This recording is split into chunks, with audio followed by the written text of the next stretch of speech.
ಅಧ್ಯಕ್ಷರೇ, ರಾಜ್ಯದ ವಿವಿಧ ಜಿಲ್ಲೆಗಳಲ್ಲಿ ಅನೇಕ ಮಹಿಳೆಯರಿಗೆ ಗೃಹಲಕ್ಷ್ಮಿ ಯೋಜನೆಯಡಿ ಕಂತುಗಳು ಸಮಯಕ್ಕೆ ಸರಿಯಾಗಿ ತಲುಪದ ಸಮಸ್ಯೆ ಉಂಟಾಗಿರುವುದರಿಂದ ಈ ಬಗ್ಗೆ ಅಗತ್ಯ ಕ್ರಮಗಳನ್ನು ಕೈಗೊಳ್ಳುವ ಬಗ್ಗೆ ಮಹಿಳಾ ಮತ್ತು ಮಕ್ಕಳ ಅಭಿವೃದ್ಧಿಯ, ವಿಕಲಚೇತನ ಮತ್ತು ಹಿರಿಯ ನಾಗರಿಕರ ಸಬಲೀಕರಣ ಸಚಿವರ ಗಮನ ಸೆಳೆಯ ಬಯಸುತ್ತೇನೆ.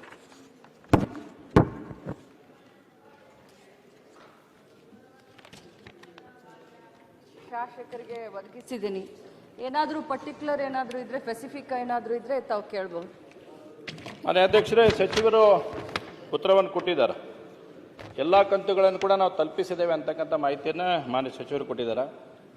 ನಾನು ಮಾನ್ಯ ಸಚಿವರಿಗೆ ಕೇಳಕ್ಕೆ ಬಯಸ್ತೇನೆ, 25ನೇ ವರ್ಷದ ಅಂದರೆ ಇದೇ ವರ್ಷದಲ್ಲಿ ಇರ್ತಕ್ಕಂಥ ಫೆಬ್ರವರಿ ಮತ್ತು ಮಾರ್ಚು ಆ 2 ತಿಂಗಳ ಹಣ ಇನ್ನೂವರೆಗೆ ಯಾರಿಗೂ ಜಮೆ ಆಗಿಲ್ಲ. ಅದಕ್ಕೆ ಕಾರಣ ಏನು ಅನ್ನೋಂಥದ್ದು ಒಂದು ಸ್ಪಷ್ಟೀಕರಣ ಕೊಟ್ಟರೆ ಸರಿಯಾಗುತ್ತೆ. ಓಕೆ. ಮಾನ್ಯ ಸಭಾಧ್ಯಕ್ಷರೇ, ಗೃಹಲಕ್ಷ್ಮಿ ಯೋಜನೆ ಇದು ಇಡೀ ವಿಶ್ವದಲ್ಲಿಯೇ ಮಹಿಳೆಯರ ಆರ್ಥಿಕ ಸಬಲೀಕರಣ ಮಾಡಲಿಕ್ಕೆ ಒಂದು ದೊಡ್ಡ ಗುರುತರವಾದ ಹೆಜ್ಜೆ ಅಂತ ನಾನು ಸದನಕ್ಕೆ ತಮ್ಮ ಮುಖಾಂತರ ಹೇಳಲಿಕ್ಕೆ ಬಯಸ್ತೇನೆ. ಮತ್ತು ಈ ನಮ್ಮ ರಾಜ್ಯದ ಗೃಹಲಕ್ಷ್ಮಿ ಯೋಜನೆಯನ್ನು ಬೇರೆ ರಾಜ್ಯಗಳಲ್ಲಿ ಕರ್ನಾಟಕ ಮಾಡೆಲ್ ಆಗಿ ತೆಗೆದುಕೊಂಡು ಎಲ್ಲರೂ ಮಾಡ್ತಾ ಇರೋದನ್ನು ಸದನ ಗಮನಕ್ಕೂ ತರಬಯಸ್ತೀನಿ. ಅದು ಎಲ್ಲರಿಗೂ ಗೊತ್ತಿರುವಂಥ ವಿಚಾರ. ಅದರಲ್ಲೂ ಮಹಿಳೆಯರನ್ನ ಆರ್ಥಿಕವಾಗಿ ಸಬಲೀಕರಣ ಮಾಡಲಿಕ್ಕೆ ಬಹಳಷ್ಟು ದೊಡ್ಡ ಒಂದು ಆಕಾಂಕ್ಷೆಯನ್ನು ಇಟ್ಕೊಂಡು ಈ ಯೋಜನೆಯನ್ನು ನಾವು ಜಾರಿಗೆ ತಂದ್ವಿ.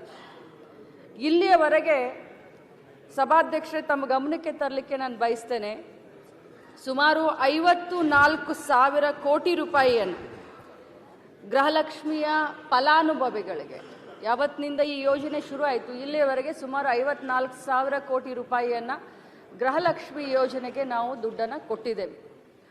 ಇಲ್ಲಿಯವರೆಗೆ 23 ಕಂತನ್ನು ನಾನು ಮಾನ್ಯ ಸದಸ್ಯರಿಗೆ ತಮ್ಮ ಮುಖಾಂತರ ಹೇಳಲಿಕ್ಕೆ ಬಯಸ್ತೇನೆ. 23 ಕಂತನ್ನು 1,24,00,000 ಮಹಿಳೆಯರಿಗೆ, ಮನೆಯ ಯಜಮಾನಿಗಳಿಗೆ, ಅಂದರೆ ಒಬ್ಬೊಬ್ಬರಿಗೆ 46,000 ರೂಪಾಯಿಗಳು, ಇಂಡಿವಿಜುವಲ್ ಒಬ್ಬೊಬ್ಬರಿಗೆ ಫಲಾನುಭವಿಗಳಿಗೆ 46,000 ರೂಪಾಯಿಗಳನ್ನು ಇಲ್ಲಿಯವರೆಗೆ ಮುಟ್ಟಿಸುವಂಥ ಕೆಲಸವನ್ನು ಮಾಡಿದೆವು.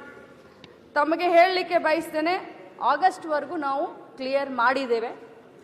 ತಮ್ಮ ಗಮನಕ್ಕೂ ತರಲಿಕ್ಕೆ ಬಯಸ್ತೇನೆ, ಇದರಲ್ಲಿ ತಾವು ಕೇಳಿದಿರ ಪ್ರಶ್ನೆಯಲ್ಲಿ ತಾವು ಮಾಹಿತಿಗೆ ಕೇಳಿದಾಗ ಏನಾದರೂ ತಾಂತ್ರಿಕ ದೋಷ ಇತ್ತು ಅಂತ. ಹೌದು, ಒಂದು 3 ತಿಂಗಳು ನಮಗೆ ಸ್ವಲ್ಪ ಕನ್ಫ್ಯೂಷನ್ ಆಯಿತು. ಯಾಕಂದರೆ ನೇರವಾಗಿ ನಮ್ಮ ಇಲಾಖೆಯಿಂದ ನೇರವಾಗಿ ಫಲಾನುಭವಿಗಳಿಗೆ ನಾವು ಮುಂಚೆ ಯೋಜನೆ ಹಣವನ್ನು ಡೈರೆಕ್ಟಾಗಿ ಅವರ ಅಕೌಂಟ್ಗೆ ಕಳಿಸ್ತಾ ಇದ್ವಿ.